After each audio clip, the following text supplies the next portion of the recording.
बिस्मिल्लाहिर्रहमानिर्रहीम। अस्सलाम वालेकुम। कैसे हैं किसान दोस्तों, उम्मीद करता हूँ बिल्कुल खैरियत से होंगे। अच्छा, बहुत ज़्यादा सवाल पूछे जाने वाला कि तिल की जो हमारी फसल होती है इसके कैप्सूल का साइज़ कैसे बढ़ा सकते हैं, या फिर जो हमारी ये कैप्सूल होते हैं, ये जो फलियाँ होती हैं, इनकी तादाद हम लोग कैसे बढ़ा सकते हैं। हमारा प्लांट तो बहुत बड़ा नज़र आ रहा होता है बज़ाहिर, लेकिन इसके ऊपर जो फ्लावर्स होते हैं, फूल होते हैं, या फिर ये जो फलियाँ होती हैं बहुत कम होती हैं। इसकी मेन वजह क्या होती है?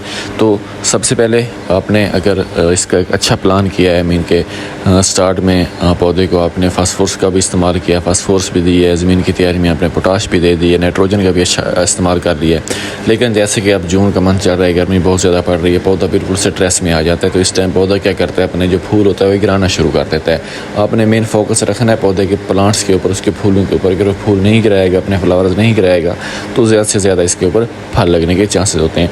तो इस स्टेज के ऊपर आपने, जिसने 35 से 40 दिनों बाद पौधा जो है अपने फ्लावर्स लेना शुरू कर देता है, तो आपने उसके बाद अपने पौधे को पानी का सोखा बिल्कुल नहीं आने देना। पानी की कमी बिल्कुल नहीं आनी चाहिए आपकी फसल को।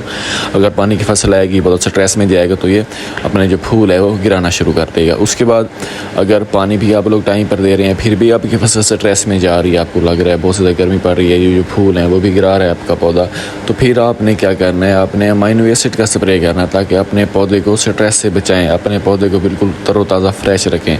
आप लोग बोरॉन का स्प्रे कर सकते हैं। बोरॉन क्या करता है, वो जो आपकी प्लांट्स की जो पोलिनेशन का अमल में बहुत अहम किरदार अदा करता है। पोलिनेशन जितनी अच्छे से होगी, अच्छी तगड़ी पोलिनेशन होगी, उतने जो फ्रूट है, फ्रूट का साइज़ है, फल है आपका अच्छे से अच्छा लगेगा।